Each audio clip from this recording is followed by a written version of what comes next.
Well, it has been a difficult first season for Carlos Rodón in a Yankees uniform, and he desperately wanted one good outing that he could take into the offseason and build off.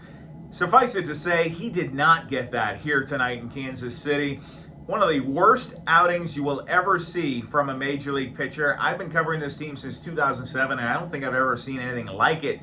Rodón faced 8 batters. All 8 of them reached base. There were 6 hits, 2 walks, a 2-run homer, and Rodón walked off the mound, handing off the ball to Aaron Boone. Shoulders slumped, slow walk to the dugout. Just one word out of his mouth. He said, "Wow," and wow indeed. As we close the book on Carlos Rodón for the 2023 season, he finishes the year 3-8 with a 6.85 ERA in 14 starts. That is clearly not what the Yankees had in mind when they signed him to a 6-year, $162 million contract this past offseason. And Rodón was the biggest addition that the Yankees made other than re-signing Aaron Judge. And that move has clearly just not worked out so far. Aaron Boone saying that they do believe that the talent is in there and then they can get it out of him. They've seen flashes of it at times, but they believe that Rodón starting the year behind, he was hurt in spring training with a back issue, also had a hamstring issue in August that cost him some time.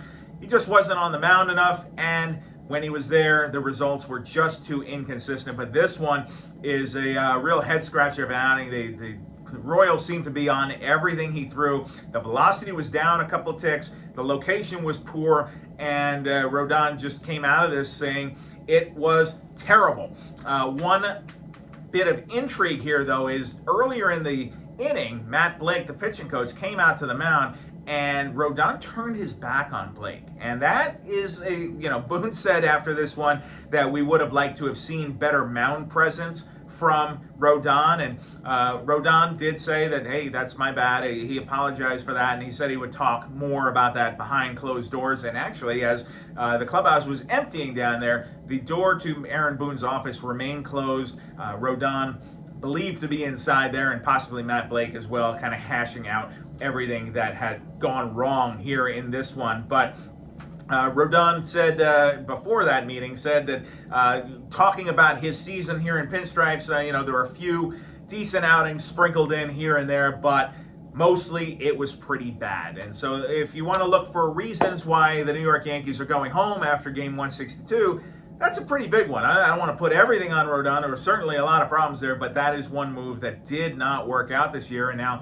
Rodón said he's looking forward to getting away from baseball for a little bit, kind of clear his mind, and then get back into training and try and get this right for 2024, because he is going to be a big part of this Yankee rotation moving forward. You've got Garrett Cole at the top, and Cole's going to be the reigning Cy Young Award winner next season.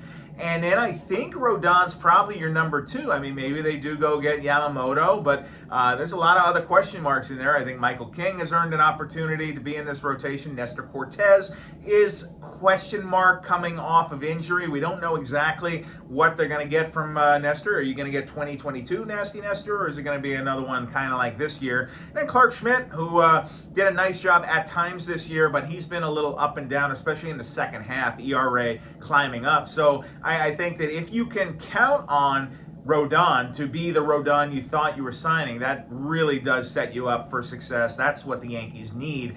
They can't have another year where Carlos Rodón is this version of it. So that's a big part of the Yankee offseason, and a big topic of what we're going to be talking about this winter. So from Kauffman Stadium, that's the Hokey Pokey. That's what it's all about. Once again, your final score is the Kansas City Royals 12 and the New York Yankees 5. Yankees have 2 games remaining. Their record stands at 81-79, so they got to win one of the next 2 to keep their streak of winning records alive, although they're guaranteed to at least not have a losing season.